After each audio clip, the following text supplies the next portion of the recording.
were born in bloody circumstance. To go, leave me, run like you've never run before.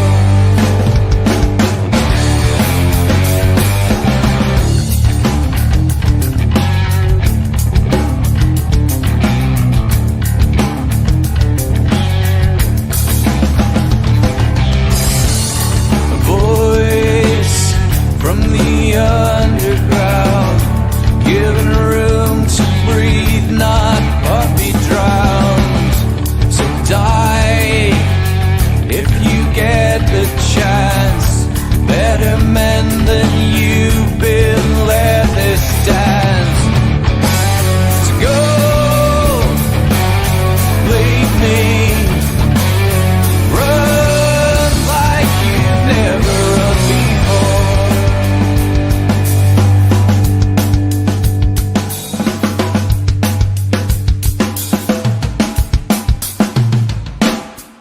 I have seen the worst, and there is nothing left for me to hate, so I can lay me down, my brothers, on the ground. I bled today until Coyote comes to raise me up and carries me away. To go, leave me, run like you never did. No, believe me, run like you've never run before.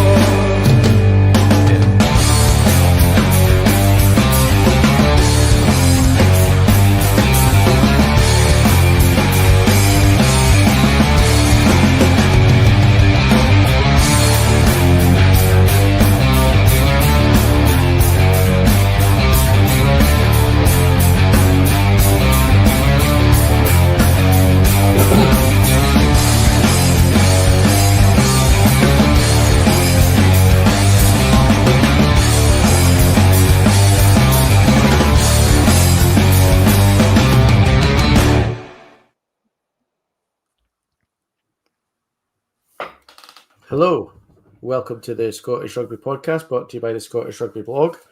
We have rotated even more heavily than, or significantly more heavier than Scotland have for their next game against Fijiana for the first of our Patreon-only World Cup episodes. So I'm Jonny McGinty. I'm joined this week by the mysterious Iain Hay. How are you, sir?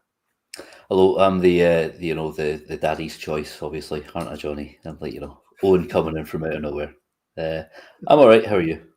Oh, man, I'm why is very my good, light thank you. always so? I need to sit. I need a brighter light, basically. Is what? Right. Hold on. That's still no use. Anyway, this is mainly a podcast, right? So this lighting doesn't actually matter a shite, and we can say shite because it's a free one. So. No, sorry, not a free one. Oh no, it is a free one. We just decided we were going to swear anyway. It's a free Correct. naughty one.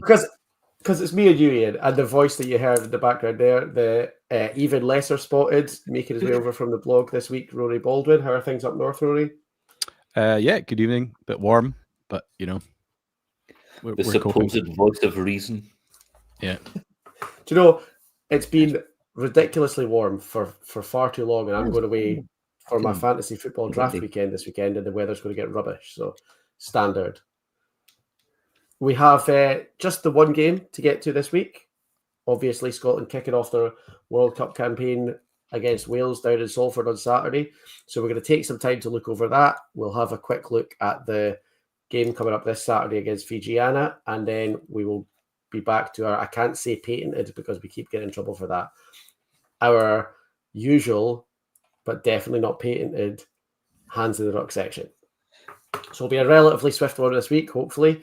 Enough fucking Taylor Swift get in there as well for hands in the ruck, just like she did with apparently what's the one that phrase, this sick beat, but then she gets a trademark on it. You could use that as your hands in the ruck if you want, Iain. if she's upset you that much Uh, with a song that came out about 7 years ago, Yeah. you could use it as your No, hands in the it's a My copyright hands thing. in the ruck is that you let that get to you. rock. No, I have a genuine this Right. week proper rugby related hands in the ruck. Before we let Ian's unjustified rage about Taylor Swift derail us any further, let's talk about something significantly cheerier.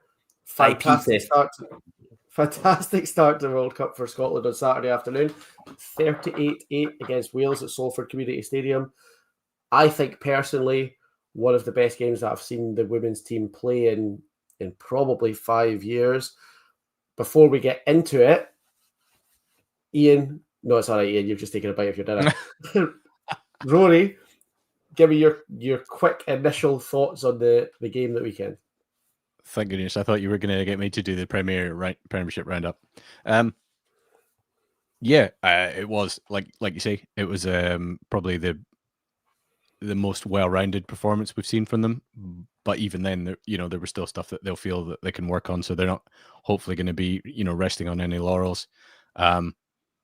It was watching it back. It was quite interesting because I think the kickoff had barely hit the ground, and Andrew Cotter was talking about contending for the quarterfinals, and I thought, oh no, he's jinxed it. We're just going to Scotland it now, and then lo and behold, we inverse Scotlanded it, and Fran McGee was over in the corner inside a minute.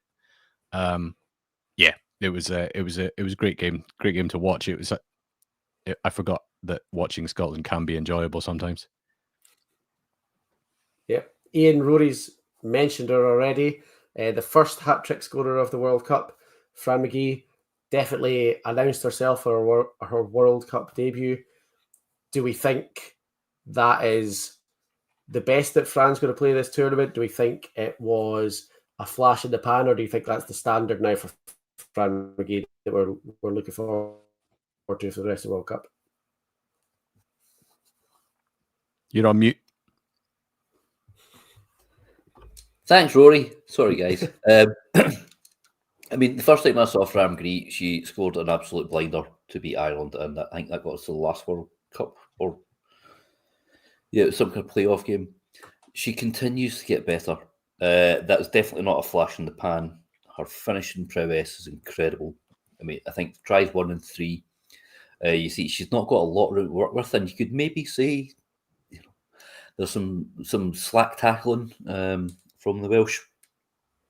But the way she can step and then power through, sail out through tackles, just a great finisher. And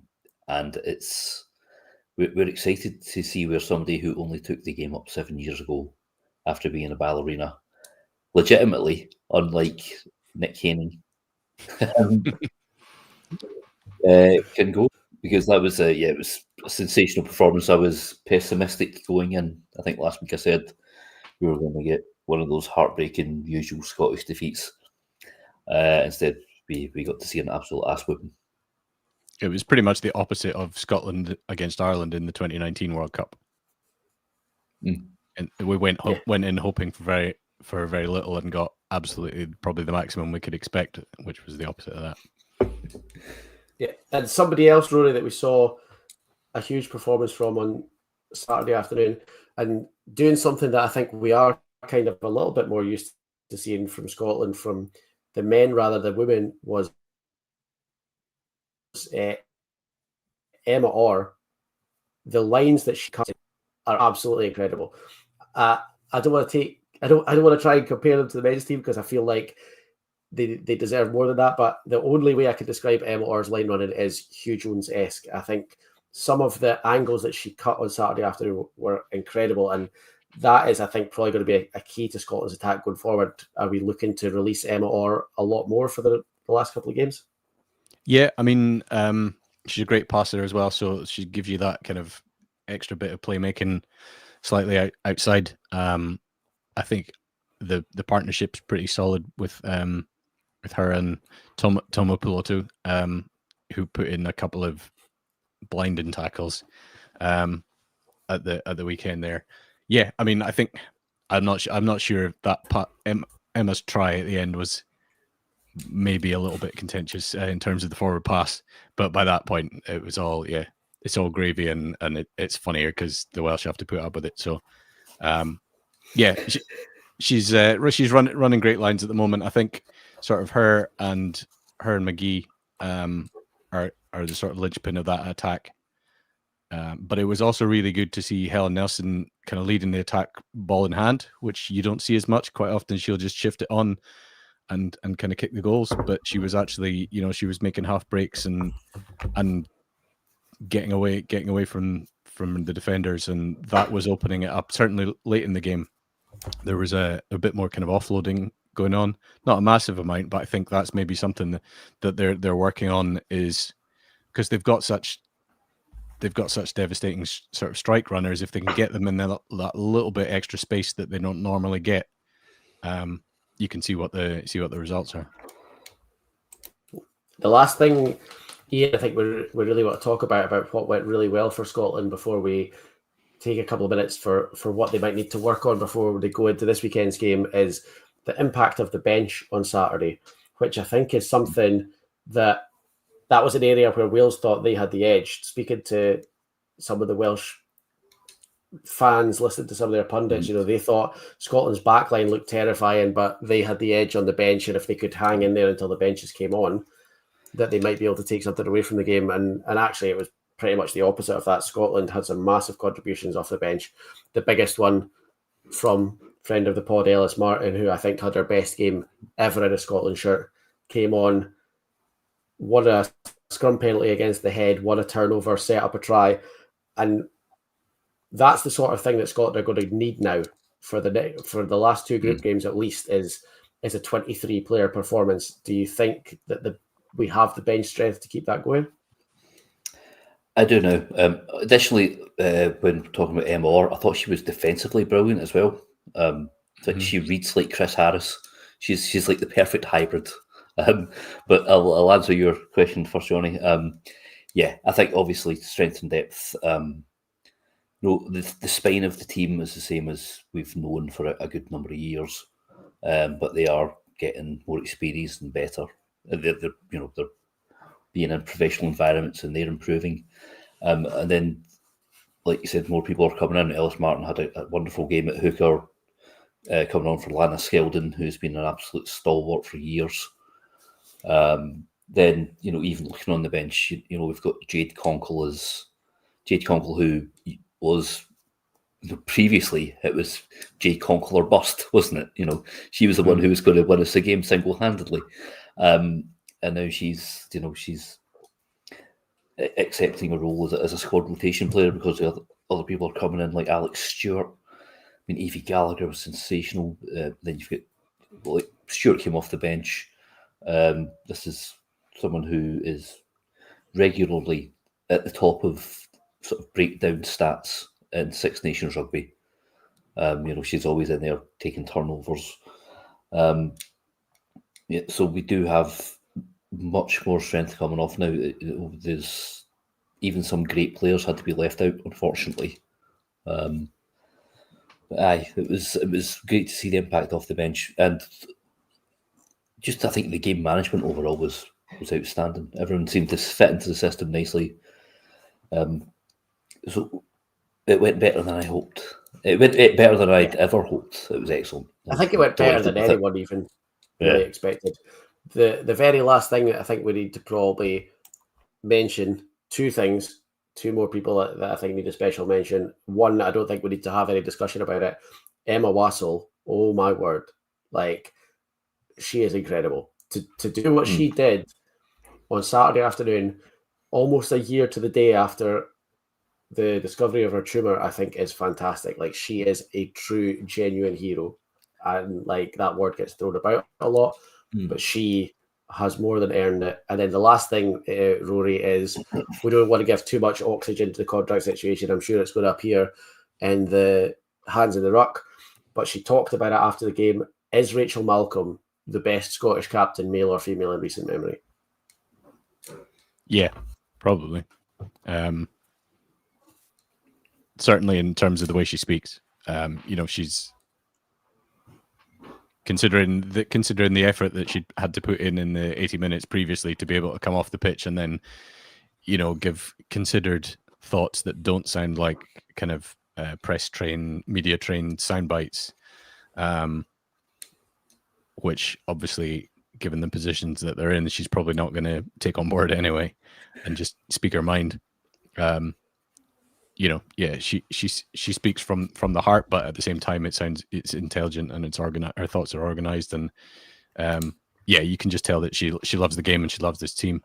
And it was great to see, how chuffed they were at the end to get that.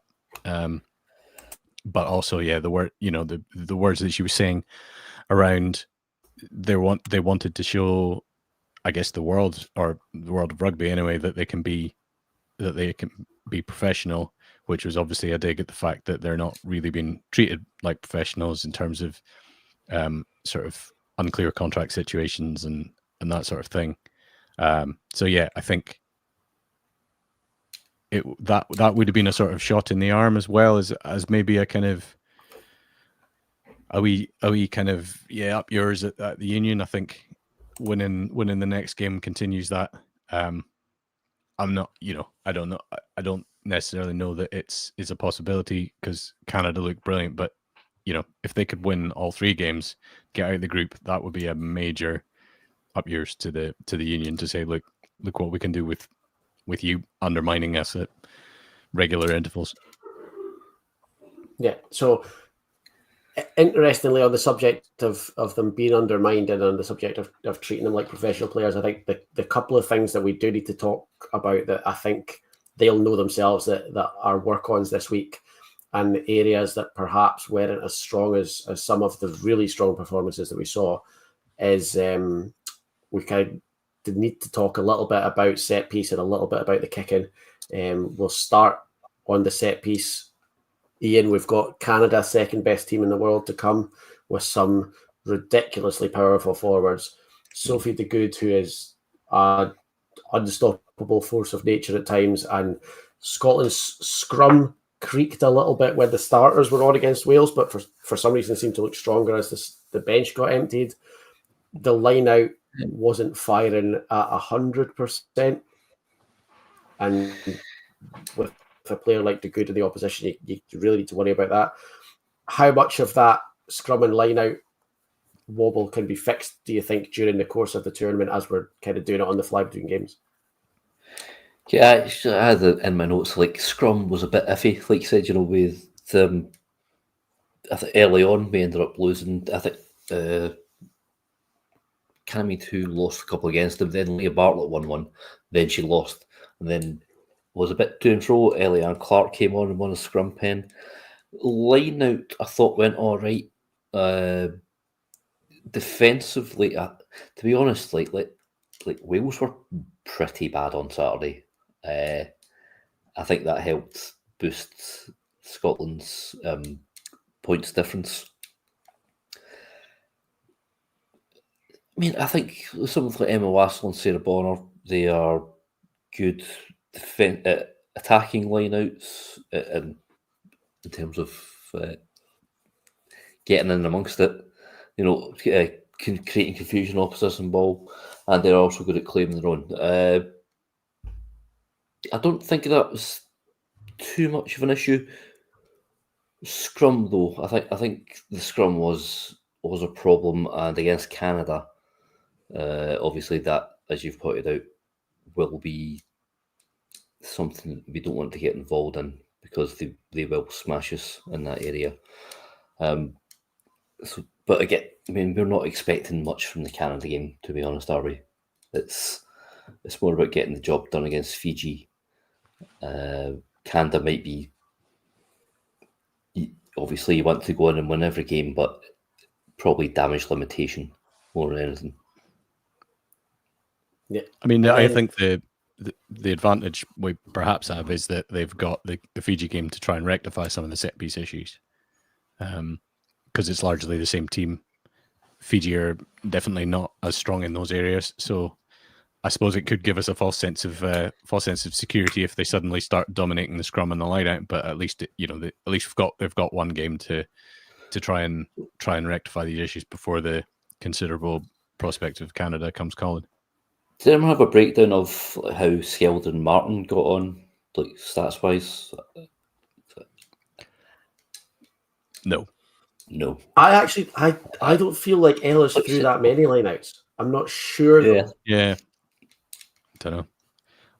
The other I don't thing, think other that actually- outside of the line, and it is, well, kind of linked a little bit to the line-out play, is it didn't affect Scotland in the way that it has done previously, but it does feel like there's a little bit of work to be done on kicking, dead ball kicking to touch especially, I think, could have gone a little bit better on Saturday afternoon. I don't know if you watched Ireland on Sunday. Now, caveat it with the fact that Ireland are blessed with a couple of very talented kickers as it is. The other thing that they have is they've got Gareth Steenson working with them as a specialist kicking coach. Scotland don't have a kicking coach on their staff at all. That is, after the last World Cup, I think that is, in a world of black marks, quite a serious black mark against the way the SRU have approached this tournament, because goal kicking cost Scotland a place in the quarterfinals of the last World Cup almost exclusively. So to then go into this one without a specialist kicker, Rory, I think is doing a massive disservice to the players who are kicking. Helen Nelson's kicking has got markedly better in the last 2 years, but if she had a kicking coach there to work with her during the World Cup, it could make an even bigger difference. Do you think it's something that they can make a meaningful difference to, or do you think we've just basically chucked that by the wayside and decided we're not going to invest in a kicking coach, we're not going to do any work on it? I don't know. I mean, I would assume that at some point Chris Patterson's maybe walked past the training ground or something, but I think in terms of what they've got in the tournament, they've presumably got Steve Shingler, who's helping with the attack.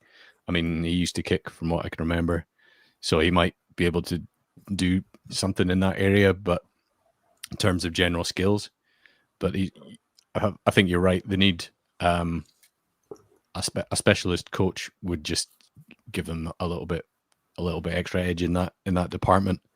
I think it was interesting. There was a wee bit more kicking from hand that was effective in terms of like chip kicks in behind. It's not just, clearance kicks and kicking for touch.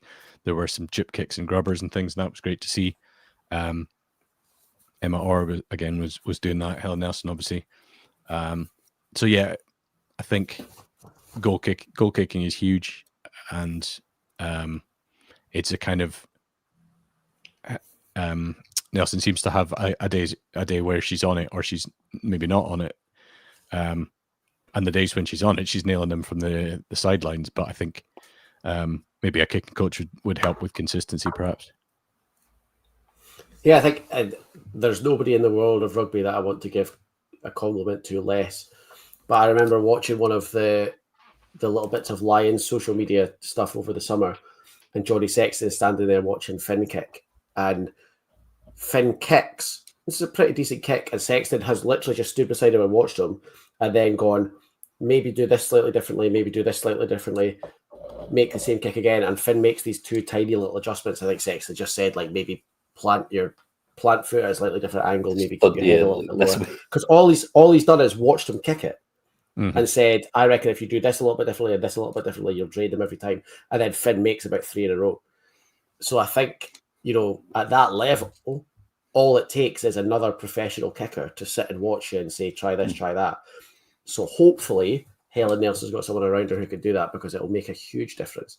And it was the difference for Scotland last year, and it could still turn out, or last World Cup, sorry, and it could still turn out to be the difference this year. Last thing then on this week's game past, Iain, you kind of touched on it. Wales were significantly worse, I think, than everyone expected. Their work in contact was feeble. Like, I think it was Ed Jenks made a point on Twitter or on Blue Sky about Scotland clearing out past the ruck. And when I watched it, it wasn't that Scotland were going out to clear out past the ruck. It was that Wales were basically offering no resistance. So the Scotland players were hitting the ruck and the Wales players were ending up 5 yards back. Is there a worry, Iain, do you think that would be repeated in these other two games? Because I don't think it will. I don't think Fijiana are that meek in contact, and Canada certainly aren't. So have Scotland been ill prepared, do you think, by how little resistance Wales offered? No, I certainly hope not. And also, what we have is experienced people. Rachel Malcolm. She's the captain. Fantastic. We've just talked about there. She's not going to let people rest on the laurels. Evie Gallagher certainly not going to underestimate anyone. Possibly one area of concern. I think Wales won a few turnovers just through backs being isolated. But then a lot of the time, as you were pointing out, when it was actually sort of equal numbers getting towards rucks, Scotland were in too easily. No, I don't think that. I don't think they'll go in soft boiled. They'll obviously have reviewed the game and gone, right, we probably got a bit lucky there. But I think the bounce from that game will make sure that people are nice and aggressive early doors. And I think we should be okay. I think this time I'm optimistic, and this is usually a bad sign. Well, we've bragged on that game for as long as we can. I think Rory will talk about the selection first of all for this weekend. Interested the way that Scotland have gone about it. Only one change to the starting lineup. Ellis Martin comes in deservedly, I think, after that performance last week. She comes in to start. Lana Skeldon has a minor injury, so she's completely out of the team. And then Jade Conkle drops out of the team completely. And I have to get this in, our Fife product, Adele Ferry, is in for hopefully our first bit of action at the World Cup. Steve Shingo said minor injuries for Jade Conkle and for Lana, and that they should both be just a week to get themselves ready again. Interested how Scotland have gone about their choice of team this week, I think, because obviously, we are in the middle of a World Cup. We will hopefully have a quarter-final now to come. We've got two quite minor injuries, but we've only made two changes to the squad, and we've got players who haven't seen any action yet, who might be needed in trying to be fair to Fijiana in a sterner test than is coming up this weekend. Do you think this is an opportunity for rotation, or are you happy with the way we've gone for a good full bore to try and get as much as we can out of this game? Yeah, I mean, I see what you're saying. It's a tricky one because, say, those injuries turn out to not be recoverable in a week or something, then you pick up more injuries against a Fiji team that are going to be, they're going to be physical and play at sort of high intensity. And then you could be looking at bringing your replacements in to face Canada without having much sort of experience of the atmosphere and all the everything else. On the other hand, I think the longer you can keep your top team together and gelling, given how much prep time they get, I think that it's only going to help. Certainly, the passing and the kind of backline moves. I think Shingler was speaking in the week that they hadn't unleashed. They kept quite a lot of back in their summer warm-up games, the ones that they both lost. And certainly the handling, looked kind of night and day since then. So I guess there is an argument to say keep that back line together, playing together. I mean, it's the same for Scotland. It works for Scotland. If you think about how confident the boys look playing together now, and the dividends that paid occasionally when Farrell let them on the Lions tour too.